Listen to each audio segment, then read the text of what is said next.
बहुत स्वागत है स्मृति जी आपका धन्यवाद। व्हाट इंडिया थिंक्स टुडे और TV9 भारतवर्ष के सत्ता सम्मेलन में।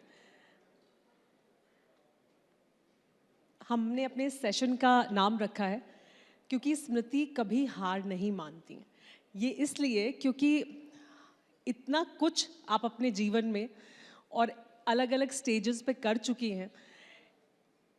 फुटपाथ पर सामान बेचा, कुरियर सर्विस में काम किया, रेस्टोरेंट में काम किया, राजनीति में आई, सांसद बनी, मंत्री बनी, सीरियल्स में काम किया, दुनिया में अपनी पहचान बनाई, फिर वापसी भी की और अब फिर लोग बहुत पसंद एक बार फिर आपके उस पूरे काम को कर रहे हैं। उसके अलावा दावोस में हमने आपका जो आप वहाँ काम कर रही हैं वो देखा है। तो इस वजह से सेशन का नाम है क्योंकि स्मृति कभी हार नहीं मानती हैं। आप कैसे देखती हैं इस पूरे सफ़र को? अब क्योंकि आपने क्योंकि का शीर्षक दे दिया है, तो जिस क्योंकि की वजह से ये क्योंकि है, उसी में एक पंक्ति है, रिश्तों के भी रूप बदलते हैं, नए नए सांचे में ढलते हैं। तो मेरा ये सौभाग्य है कि नए सांचों में ढलने का मुझे बार बार अवसर मिला। ये सौभाग्य है कि कई चीज़ें जो अपॉर्चुनिटी बन के आती हैं लेकिन बंदिश बनकर रह जाती हैं, तो उन बंधनों से भी मुक्त करके अपने आप को नए नए स्वरूपों में मैं अपने आप को समाज में प्रस्तुत कर पाई। लेकिन जो आपने मेरी जीवन यात्रा का एक छोटा सा प्रतिबिंब यहाँ प्रस्तुत किया है, उसे देखकर ऐसा लगता है कि मैं अपॉर्चुनिटी के लिए और अपॉर्चुनिटी के माध्यम से अपने जीवन को मैंने व्यतीत किया। और मैं शुक्रगुजार हूँ कि कई लोगों को ये अवसर ज़िंदगी में मिलते नहीं जो मुझे मिले। लेकिन लोग अपने आप को बहुत बार नए नए तरीके से इवॉल्व करते नहीं हैं, मतलब चेंज नहीं करते हैं। हम आमतौर पर देखते हैं कि अपॉर्चुनिटीज शायद होती हैं लेकिन बदलने में संकोच करते हैं या स्ट्रगल करते हैं, या नहीं लगता ना कि एक नई चीज़ फिर वापस शुरू की जाए। तो वो कभी आया संकोच की नहीं, या नया अपॉर्चुनिटी नया चैलेंज है मुझे तो लगता चैलेंज है की? जब मुकाम इंसान हासिल कर लेता है तो कहीं ना कहीं अंदर एक भय पैदा हो जाता है कि अब शिखर पर हैं, एक नए स्वरूप में अगर अपने आप को प्रस्तुत करेंगे तो शिखर से उतरना पड़ेगा, नई चढ़ाइयाँ चढ़नी पड़ेंगी। और वो डर जो है इंसान को सीमित कर देता है जीवन में। मुझे जीवन में कभी वो खौफ रहा नहीं। जब जब मैंने किसी विषय पर एक अपना निर्णय लिया, कई लोगों ने मुझसे कहा कि आप तोल लीजिए, और जब आप तोलने बैठते हैं तो कई बार कंफर्ट इतना भारी पड़ता है कि लोग दोबारा संघर्ष की सीढ़ी चढ़ना नहीं चाहते। मैं कभी भी संघर्षों से अपने आप को मैंने दरकिनार नहीं किया, क्योंकि आप संघर्ष करते हैं तभी आप सफलता की सीढ़ी चढ़ पाते हैं। और ऐसा नहीं है कि सफलता एक बार मिल गई तो बार बार ना मिले। संघर्ष और सफलता का अगर आप समन्वय बनाकर जीवन में चलें तो जीवन काफ़ी इंटरेस्टिंग होता है। ये आपने एक अहम बात की कि लोग कंफर्ट जोन में आ जाते हैं और फिर उससे शायद निकलने में संकोच करते हैं। लेकिन एक और चीज़ जो आपकी नहीं बदली है कभी, वो आपके तेवर हैं। तो जो ये तेवर हैं, ये हमेशा से ही ऐसे थे, या ये जब आप सार्वजनिक जीवन में आई तो फिर उस तरह के तेवर नहीं, हुए? मैं हमेशा से ही ऐसी थी। कल एक बहुत ही विख्यात एडिटर मुझसे मिले, तो उन्होंने मुझसे कहा कि अगर आप सिंहावलोकन करें अपने जीवन को, अगर एक बार फिर मुड़कर देखें, तो आपको लगता है कि आपको इतना पैशनेट नहीं होना चाहिए, इतने बेबाक तरीके से नहीं बोलना चाहिए। तो बहुत ही प्रख्यात एडिटर हैं, अंग्रेज़ी उनका न्यूज़ एक माध्यम रहा है देश में अपना सिक्का जमाने का। तो मैंने उनसे कहा, मैंने कहा साहब, आपको मैंने जब भी कोई राजनीतिक बात कही तो फैक्ट आपको गलत लगा? उन्होंने कहा नहीं, फैक्ट्स तो आपके बिल्कुल सही थे। मैंने कहा मेरी आइडियोलॉजी गलत लगी, मैं जिस दृष्टिकोण से उस विषय पर बोल रही थी? उन्होंने कहा नहीं, वो भी गलत नहीं। तो मैंने कहा आपको बस मेरी टोन अच्छी नहीं लगी। मैंने जीवन के 25 साल गुजारे ताकि देश में हर महिला जितना मुझसे संभव हो पाए वो अपनी बात कहे, अपने अल्फाजों में, अपने अंदाज में। अगर आप मुझे कह रहे हैं कि एक महिला फैक्ट पे सही है, एक महिला की राजनीति सही है, एक महिला का राष्ट्रीय दृष्टिकोण सही है, तो उस महिला को अगर आपको दरकिनार करना है या उसकी अहमियत को घटाना है तो आपको उसकी टोन अच्छी नहीं लगी। तो शायद कुछ लोगों को ये लगता है कि अगर आप और मैंने कम से कम अपनी बात कर रही हूँ, दूसरों की बात नहीं कर रही।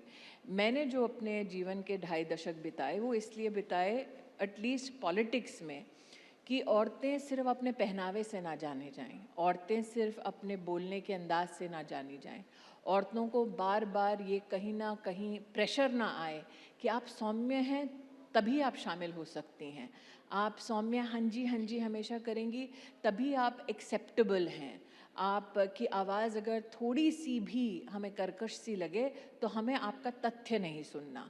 तो मैंने क्योंकि जीवन के 2.5 दशक इसलिए बिताए ताकि औरतें जिस अंदाज में बोलना चाहती हैं, जीना चाहती हैं, रहना चाहती हैं, उन्हें वो आज़ादी, वो सम्मान मिले। अगर मैं ही यू टर्न करके सबको भाने के लिए अपना टोन एडजस्ट करने लगी तो कहीं ना कहीं वो एक डाइकोटमी है जो मैं जी नहीं सकती।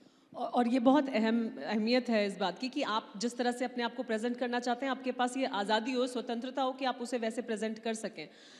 लेकिन हमने थोड़ी रिसर्च की तो हमें ये जानने को मिला, आप मुझे करेक्ट कर सकती हैं अगर हमारी रिसर्च ठीक नहीं है तो, कि वो ज़माना जब लोग फिल्म देखकर या बॉलीवुड में स्क्रीन पर लोगों को देखकर माधुरी दीक्षित बनना चाहते थे या चांदनी बनना चाहते थे, तब आपने अग्निपथ देखी और आप विजय दीनानाथ चौहान बनना चाहती थी। मतलब ये क्या था? मुझे लगता है कि मैंने ज़िंदगी जो देखी है उसमें मुझे पता था कि मुझे एक महिला के नाते आकर्षण का शारीरिक रूप से केंद्र बिंदु नहीं बनना। इंटेलेक्चुअल केंद्र बिंदु बन जाऊं तो ठीक है। और मैं इसलिए इस बात को ज़्यादा महत्व देती हूँ क्योंकि मैंने देखा था अपने पूरे जीवन में कि एक पूरी जनरेशन थी महिलाओं की जो जानबूझकर सजती संवरती नहीं थी, जो वर्किंग वुमेन थी, उनका लिपस्टिक बहुत ही पेल होता है, लगाती ही नहीं थी कि जितना अपने आप को वो बैकग्राउंड में ढाल सके, फर्नीचर का पीस बन सके, उतना वो कोशिश करती थी ताकि सिर्फ एक नौकरी रख सके, ताकि सिर्फ एक आज़ाद अर्थव्यवस्था की हिस्सा बन सके। और मुझे ये पता था कि अगर मैं, और विशेषतः पॉलिटिक्स में अगर अपना योगदान देना चाहती हूँ, I didn't want to attract attention for my sexuality, for my physical appearance. और इसीलिए मैंने बहुत पहले ही निर्णय लिया था कि अगर मैं किसी पुरुष के साथ किसी गंभीर मुद्दे पे चर्चा करूं तो उसके दिमाग में मेरा क्या चित्रण आए, अबला हूँ ये चित्र बिल्कुल ना आए, अट्रैक्टिव हूँ ये चित्र बिल्कुल ना आए, कि मुद्दे पे बात करने आई है ये औरत तो हम मुद्दे पर ही सब ध्यान आकृष्ट रखेंगे अपना। तो ये कॉन्शियस चॉइस थी मेरी, और उसके लिए आपको कॉन्शियसली इतना लंबा अपना जीवन उस डिसिप्लिन में जीना पड़ता है। क्योंकि यहाँ पर कई औरतें हैं जो शायद इस बात से संबद्ध होंगी या इस बात को स्वीकार करेंगी, बड़ा आसान हो जाता है अपने आप को दूसरों के हिसाब से ढाल लेना, मुस्कुराना थोड़ा एक्स्ट्रा। लेकिन मैं उस प्रकार की विधा के साथ जीना नहीं चाहती थी। तो ऐसा नहीं है कि मैं जब मिस इंडिया की फाइनलिस्ट थी उसके बाद मुझे कोई मौका नहीं मिला, मैं रैंप की मॉडल बन सकती थी, उस वक्त बहुत पैसे थे उसमें, मैंने वो स्वीकार नहीं किया। ऐसा नहीं है कि मैं फिल्मों में नाच गा नहीं सकती थी, मैंने उस विधा को स्वीकार नहीं किया। और जब मैं एक पात्र के नाते टेलीविज़न पर भी आई तो किसी ने मेरे पात्र को बिंदी की वजह से नहीं देखा, साड़ी की वजह से नहीं देखा, मुद्दे की वजह से देखा। तो मेरा जीवन as a politician, as a media professional मुद्दों पे आधारित रहा है। और उसकी शुरुआत विजय दीनानाथ चौहान से हो गई थी। विजय दीनानाथ चौहान तो एक अलग विषय था, मुझे लगता है वो उसमें ऐसा क्या था कि आप उससे इतना उसमें रिलेट कर रहे थे? मुझे लगता है उसमें एक संकल्प था। कई लोग आज भी फिल्मों को एक बहुत ही सोसाइटल लेंस से देखते हैं या कल्चर को एक सोसाइटल लेंस से देखते हैं। हमारे देश में एक पूरा का पूरा कल्चरल ऐसा एक दशक रहा जिसने लोगों की मानसिकता पे बहुत बड़ा प्रभाव डाला। जैसे आज धुरंधर की बात होती है बार बार, तो अगर आप धुरंधर देखें तो कई लोगों को म्यूज़िक पसंद आ रहा है, कई लोगों को एक्शन पसंद आ रहा है, कई लोगों को देश के प्रति जो जज्बा उसमें दिखाया गया है वो पसंद आ रहा है। मैं एक व्यक्ति को देखती हूँ जो 2.5-3 साल से कुछ लिख रहा है, और वो इंसान जो एक साधारण बैकग्राउंड से है, कश्मीरी पंडित परिवार से है, वो अपनी व्यथा को एक दुर्लभ और दुर्बल उस व्यवस्था में प्रस्तुत नहीं कर रहा, जोशो खरोश से अपने आप को, अपने क्राफ्ट को प्रस्तुत कर रहा है। वो साधारण व्यक्ति अब एक एस्पिरेशन बन गया है। मैं राकेश बेदी जैसे एक एक्टर को देखती हूँ जो मतलब तब से हैं क्राफ्ट में, जब हम क्राफ्ट में पैदा भी नहीं हुए थे, हमने पैर भी नहीं रखा था, जो एक कॉमिक पार्ट हुआ करते थे कई प्रोजेक्ट्स का, आज वो उसके केंद्र बिंदु में है। मैं एक ऐसे एक्टर को देखती हूँ जो 26/11, मैंने जो सार्वजनिक उनका सुना है, 26/11 में वो खुद आतंकी हमलों के बीच से अपने आप को बचा कर अपने घर की ओर रवाना हुए। वो व्यक्ति आज एक पात्र निभा रहा है, तो मैं वो पात्र क्या कहता है समाज में, उसको ज़्यादा महत्व दे रही थी। तो उस वक्त मेरे लिए विजय दीनानाथ चौहान कौन था, जिसके माँ बाप के पास घर नहीं था। तो मेरी इच्छा थी कि मेरे माँ बाप ने गरीबी देखी है, एक दिन उनके सर पे छत हो। मेरी माँ ने मुझसे कहा था कि मुझे मरना है तो अपनी छत के नीचे मरना है। मैं हर 11 महीने अपना बोरिया बिस्तर बांधती हूँ। मैं क्योंकि रेंटल पे रहती हूँ, किराए के मकान में रहती हूँ, तो मैंने अपनी माँ से पूछा था उनकी इच्छा क्या है। उन्होंने कहा मुझे मरना है तो अपने घर में मरना है। तो हम जीवन में चाहे कुछ भी कमा लें, अगर अपने माँ बाप की ख्वाहिश को पूरी नहीं कर पाए तो फिर क्या फ़ायदा ऐसे जीवन का। तो मैंने अपनी माँ के लिए घर लिया, और मेरी माँ ने जब उस घर में कदम रखा, उसके हाथ में चाबी दी। मैंने कहा ऐसा नहीं कि तुम्हारा दामाद आएगा, तुम्हारी बेटी आएगी और उनकी शर्तों पे तुम्हें जीना है। तुमने बिना किसी शर्त के मुझे सहारा दिया, माँ के नाते मेरा पालन पोषण किया, ये तुम्हारे घर की चाबी है। और मेरी माँ ने वो चाबी हाथ में पकड़कर कहा, नहीं रुपया तो तुझे किराया दूंगी, लेकिन इस संतोष से मरूंगी कि अपनी बेटी की छत के नीचे मर गई। तो मेरे लिए वो मायने रखता है जीवन का। तो विजय दीनानाथ चौहान कोई पात्र नहीं था जो मुझे बनना था, वो फीलिंग थी। क्योंकि उस फिल्म में ये फीलिंग थी, एक दिन मैं अपनी माँ को वो घर दिलाऊंगा, वो गांव दिलाऊंगा जिसे छोड़ने पे हम मजबूर हैं। तो आज भी जहाँ से मैं आ रही हूँ, जिस घर से, उस घर की सड़क जो सामने है, वहाँ मेरे पिताजी किताबें बेचा करते थे। तो मैं जब छुटपन में उनके साथ बैठा करती थी, स्टील का वो टिफ़िन बॉक्स टाइप होता था जिसमें हम लोग अठन्निया चवन्निया गिनते थे जब वो जो बेचते थे सामान। तो उनको मैंने उस वक्त कहा था कि एक दिन ऐसा आएगा कि इस सड़क पर मेरा मकान होगा। तो मेरे पिताजी ने अनसुना सा कर दिया, और मैं बार बार बोलती रही। उन्होंने कहा कि चलो चलो भाई, घर की ओर जाना है। और मैंने वो घर खरीदा, और जिस दिन वो घर खरीदा, मैंने अपने परिवार से कहा इस घर में और कोई कदम नहीं रखेगा, मेरे पिता कदम रखेंगे। तो मेरे पिता को मैंने गेट पे वहाँ खड़ा किया और बोला, वो सड़क दिखती है? 75 साल के मेरे पिता ने रो रो के कुछ नहीं बोला, पर सिर्फ रोए।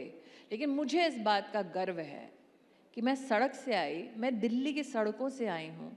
मेरी इतनी औकात कर दी भगवान ने कि मैं देश के राष्ट्रपति के साथ राष्ट्रपति भवन में खड़ी रही, देश के प्रधानमंत्री के साथ मैंने अपने देश की सेवा की, और मेरे पिता को उसी सड़क पर घर दिलवा कर दिखाया।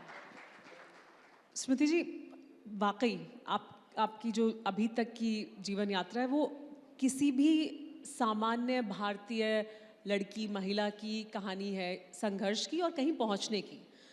और ये किसी की भी बेटी, किसी की भी बहन की कहानी हो सकती है। No, everybody should relate with it, and everybody relates with it. शायद लोग रिलेट करते होंगे कि you should not lead your life so that it becomes relatable.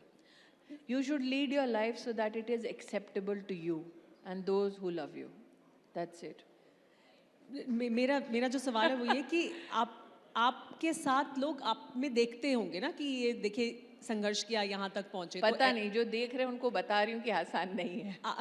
बिल्कुल आसान नहीं। अजीत डोभाल ने एक बार एक सार्वजनिक भाषण में कहा था, स्वर्ग की प्राप्ति के लिए पहले मरना पड़ता है। हाँ नहीं, बिल्कुल आसान कैसे हो सकता है इतना लंबा संघर्ष करना। तो इसमें किसी को भी देखकर गर्व होना चाहिए कि देखिए ये है भारत, जिसमें इस तरह की एक सामान्य परिवार से आने वाली लड़की संघर्ष करती है, तो जहाँ वो सोचती है उसे पहुँचना चाहिए वहाँ वो पहुँचती है, और पहुँच सकती हैं बाकी तमाम बेटियाँ भी, बाकी तमाम बहनें भी वो वहाँ पहुँच सकती हैं। लेकिन फिर मैं वापस उस बात पर आती हूँ कि लेकिन उसके बाद हम जो एक नैरेटिव सुनते हैं, हम जो एक बार बार बात सुनते हैं, वो होते हैं कि एक जो इमेज बनती है कि गुस्सैल हैं, एटीट्यूड है। तो ये वाली, ये जिस पे गर्व होना चाहिए उसमें ये वाली बात क्यों बीच में ऐड हो जाती है?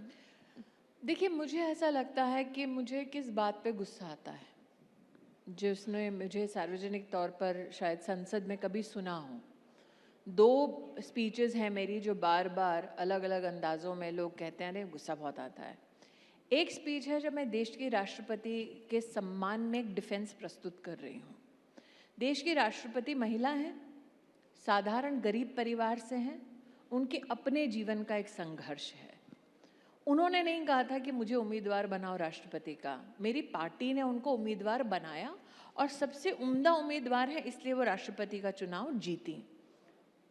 उस वक्त उन्होंने जो जीवन में पाया, उनके माध्यम से राष्ट्र के प्रति जो योगदान हुआ, विपक्षी पार्टी के कुछ नेताओं ने उस योगदान में कोई खोट नहीं देखी। तो जब योगदान में उनको कोई खोट नजर नहीं आया तो उन्होंने उन पर अटैक किया एक औरत के नाते, और ये भूल गए जिसे वो अटैक कर रहे हैं वो हमारे देश की supreme commander of the arm forces हैं।